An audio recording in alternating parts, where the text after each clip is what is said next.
Chapter 57. The discomposure of spirits, which this extraordinary visit threw Elizabeth into, could not be easily overcome. Nor could she for many hours learn to think of it less than incessantly. Lady Catherine, it appeared, had actually taken the trouble of this journey from Rosings for the sole purpose of breaking off her supposed engagement with Mr. Darcy. It was a rational scheme, to be sure, but from what the report of their engagement could originate, Elizabeth was at a loss to imagine. Till she recollected that his being the intimate friend of Bingley, and her being the sister of Jane, was enough, at the time, with the expectation of one wedding, made everybody eager for another, to supply the idea. She had not herself forgotten to feel that the marriage of her sister must bring them more frequently together, and her neighbours at Lucas Lodge, therefore, for though their communication with the Collinses, the report she concluded had reached Lady Catherine, had only set that down as a most certain and immediate, which she had looked forward to as possible at some future time. In revolving Lady Catherine's expressions, however, she could not help feeling some uneasiness as to the possible consequence of her persisting in this interference. From what she had said of her resolution to prevent the marriage, it occurred to Elizabeth that she must meditate any application to her nephew, and how he might take a similar representation of the evils attached to a connection with her she dared not pronounce. She knew not the exact degree of his affection for his aunt, or his dependence on her judgment, but it was natural to suppose that he thought much higher of her ladyship than she could do, and it was certain that, in enumerating the miseries of a marriage with one whose immediate connections were so unequal to his own, his aunt would address him on his weakest side. With his notions of dignity, he would probably feel that the arguments which to Elizabeth had appeared weak and ridiculous contained much good sense and solid reasoning. If he had been wavering before as to what he should do, which had often seemed likely, the advice and entreaty of so near a relation might settle every doubt, and determine him at once to be as happy and as dignity unblemished could make him. In that case, he would return no more. Lady Catherine might see him in her way through town, and his engagement to Bingley of coming again to Netherfield must give way. If, therefore, an excuse for not keeping his promise should come to his friend within a few days, she added, I shall know how to understand it. I shall then give over every expectation, every wish of his constancy. If he is satisfied with only regretting me, when he might have obtained my affections and hand, I shall soon cease to regret him at all. The surprise of the rest of the family, on hearing who their visitor had been, was very great, but they obligingly satisfied it with the same kind of supposition which had appealed to Mrs. Bennet's curiosity, and Elizabeth was spared from much teasing on the subject. The next morning, as she was going downstairs, she was met by her father, who came out of his library with a letter in his hand. "Lizzie," said he, "I was going to look for you. Come into my room." She followed him thither, and her curiosity to know what he had to tell her was heightened by the supposition of his being in some manner connected with the letter he held.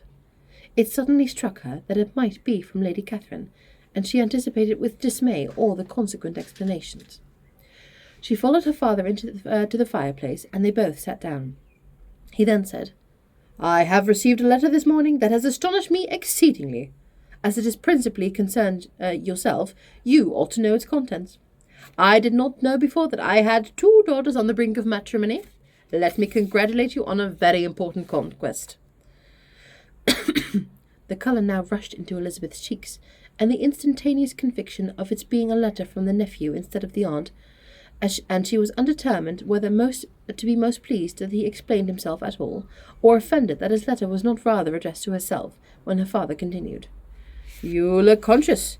Young ladies have great penetration in such matters as these, but I think I may defy even your sagacity to discover the name of your admirer. This letter is from Mr. Collins." "From Mr. Collins? What can he have to say?" "Something very much to the purpose, of course. He begins with congratulations on the approaching nuptials of my eldest daughter, of which he seems to have been told by some of the good-natured gossiping Lucases. I shall not sport with your impatience by reading what he says on that point. What relates to yourself is as follows. Having thus offered you the sincere congratulations of Mrs. Collins and myself on this happy event, let me now add a short hint on the subject of another, for which we have been advertised by the same authority.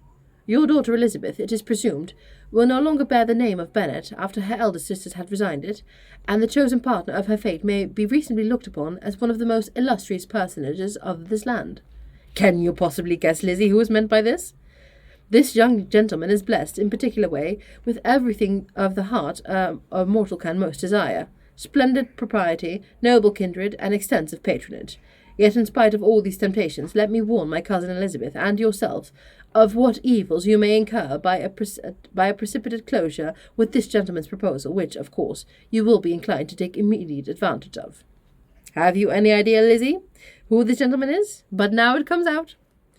My motive for cautioning you is as follows. We have reason to imagine that his aunt, Lady Catherine de Bourgh, does not look on the matter with a friendly eye.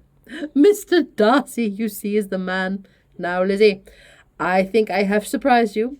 Could he of the Lucases have pitched on any man within the circle of our acquaintance whose name would have given the lie more effectually the way they related? Mr. Darcy, who never looks at any woman but to see blemish, and who probably never looked at you in his life. It is admirable. Elizabeth tried to join her father's pleasantry, but could only force one most reluctant smile. Never had his wit been directed in a manner so agreeable to her, so little agreeable to her. Are you not diverted, Lizzie? Oh, yes. Pray read on. After mentioning the likelihood of this marriage to her ladyship last night, she immediately, with her usual condescension, expressed what she felt on the occasion.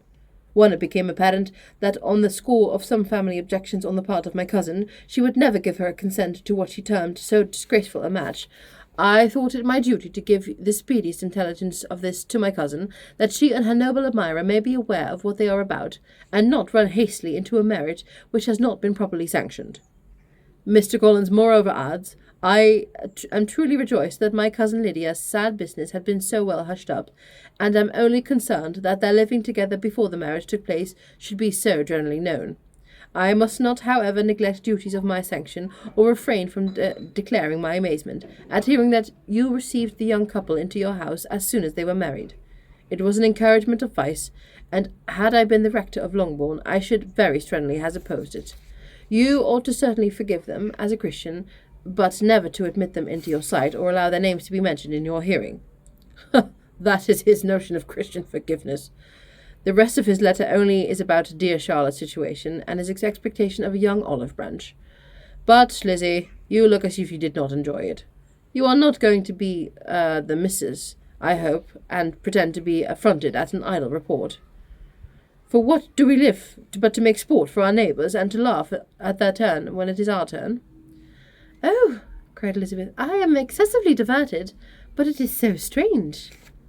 Yes, that's what makes it amusing. Had they fixed on any other man, it would have been nothing. But his perfect indifference and your pointed dislike make it so delightfully absurd. Much as I abominate writing, I would not give up Mr. Collins's correspondence for any consideration. Nay, when I read a letter of his, I cannot help giving him the preference even over Wickham, much as I value the impudence and hypocrisy of my son-in-law. And pray, Lizzie, what said Lady Catherine about this report?